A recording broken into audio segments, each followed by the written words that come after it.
अब हम थोड़ा विज्ञान और धर्म और विज्ञान इसके हिसाब से ईश्वरीय तत्व को समझने की कोशिश करेंगे।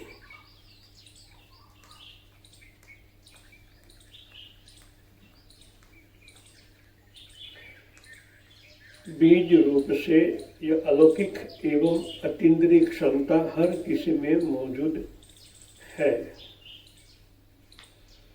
जिस तरह ये वृक्ष है, आम का वृक्ष है, गुठली है, गुठली के अंदर पूरा वृक्ष है मगर सूक्ष्म रूप से है। अंडे में जिस तरह मर्गी है, इसी तरह यहाँ कहा गया कि बीज रूप से यह अलौकिक एवं अतीन्द्रिय क्षमता हर किसी में मौजूद है। इशारा है यत पिंड तत् ब्रह्मांड है। जो ब्रह्मांड में मौजूदगी है उनकी बीज रूप में हमारे इस छोटे ब्रह्मांड में विद्यमान है। जो साधक उनको पकाता है, जिस तरह मर्गी इंडा को सेवती उनके ऊपर बैठकर तब करती है, गर्मी प्रदान करके तब वहां से एक अलग प्रकार की मर्गी का छोटा बच्चा निकलता है। ये प्रोसेस है।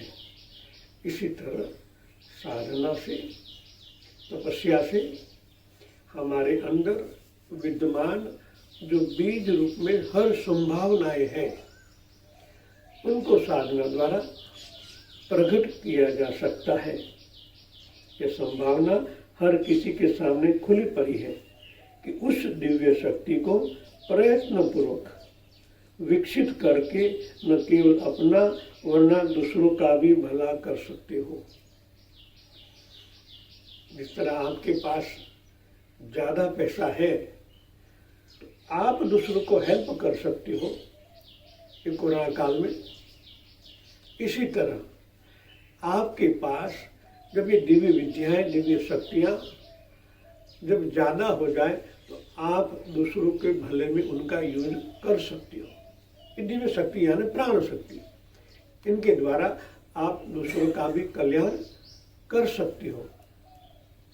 मनुष्य शरीर में इनकी संभावना किस स्थानों पर है, इस संबंध में भारतीय योगियों की मान्यता है। मेरु स्तंभों के शिखर पर सीधे ऊपर खोपड़ी के बीच में बाल स्थान के थोड़ा हटकर लालिमा लिए हल्के भूरे रंग की कोण की शक्ल की वस्तु मस्तिष्क में पाई जाती है।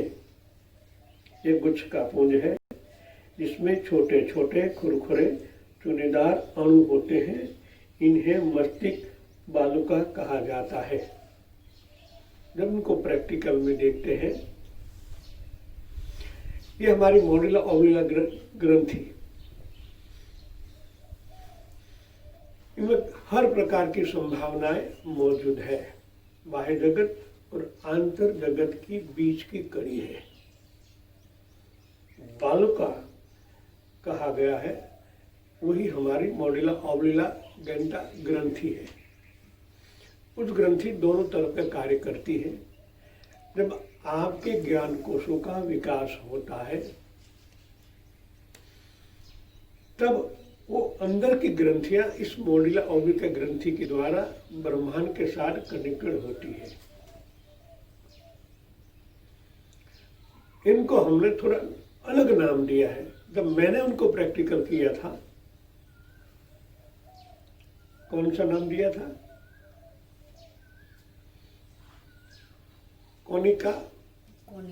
कोनिला तरंग, उसको मैंने नाम दिया था। कोनिका तरंग।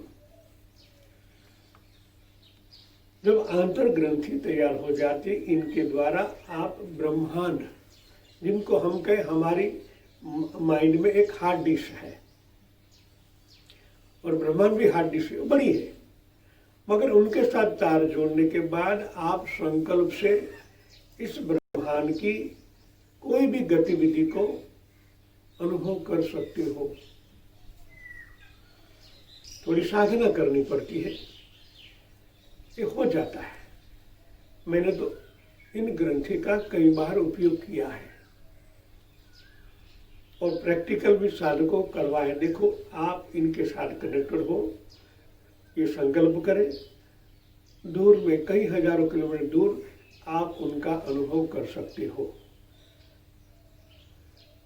क्या हो रहा है, कैसे हो रहा है, कैसे विचार संक्रमण है, सब आप जान सकते हो। हर एक संभावनाएं है। शून्य होना इनका पहला बीज है। शून्य अवस्था में, एक अवस्था में अनुभव करने के बाद जो संकल्प करते हैं, तब आपकी तो सुषुम्ना खुली होनी चाहिए, बाद में शून्य अवस्था। इनके बाद आप संकल्प करें मेरे माइंड में जो कोनिका तरंग है वो एक्टिव हो। दृष्टि अंतर्मुखी से बाहर दृष्टि, आंखें नहीं खोलनी है, ऊपर की ओर करके बाद में संकल्प करें ये तरंग इस ब्रह्मांड के अंदर हर जगह फैल जाता है और वहाँ की टोटली जानकारी उनके द्वारा फिर आपके माइंड में आती है और अंतस्मरण होने लगती है कि वहाँ ऐसा हो रहा है। ये प्रैक्टिकल होता है। पश्चिमी वैज्ञानिकों को इसे पिनियल ग्लैंड या पाइनल ग्रंथि बॉडी कहते हैं। वे अभी उसके कार्य, अभिप्राय और प्रयोग से बिल्कुल अनभिज्ञ है। कोई जानकारियां ही इस संबंध में मिलती है, मगर हमारे पास हमारे ऋषि मुनि परंपरा से एक कोरी नहीं है, अनुभव सिद्ध हुई है। दूरवर्ती वस्तुओं और सूक्ष्म से सूक्ष्म मन का तक लगाव का कारण योगी लोग इस स्थान को मानते हैं। यह आत्मा की ज्ञान शक्ति का कोष कहा जा सकता है। इस अवयव के लिए यह आवश्यक नहीं है कि इसमें कोई बाह्य द्वार से, जैसा कि कान द्वार मुख में होता है, इनके उठने वाले विचार कंपन स्थूल पदार्थों का भेदन भी इसी तरह कर जाते हैं जिस तरह एक्सरेंज व सूक्ष्म विचार कंपन पहाड़ों की चट्टानों, लोह आदि को भेदन कर उसके भीतर की आणविक संरचना का ज्ञान प्राप्त कर लेता है। ये प्राण विद्या है, परमात्मा की विद्या है। इनको जैसे एक्टिव करने से लगता ऐसा है, मगर ये ऐसा करने से ब्रह्मांड के साथ तारीख हो जाता है। बाद में संकल्प से आप दुनिया के कहीं भी गतिविधि को अनुभव कर सकते हो। आप सबको प्रैक्टिकल सिखाया गया है। ये ज्ञान सत्य है, हमारे ऋषि मुनि परंपरा का है कि इनके तरंग जो दिखाई नहीं देता है फिर भी है। जिस तरह हम पवन का, ठंडी का, ताप का अनुभव करते हैं, देख नहीं पाते, इसी तरह जब इनके ऊपर आपको ज्यादा श्रद्धा हो जाती है तब ये तरंगे काम करने लगते हैं और प्रैक्टिकल अनुभव आपको करवाती है। जय सच्चिदानंद।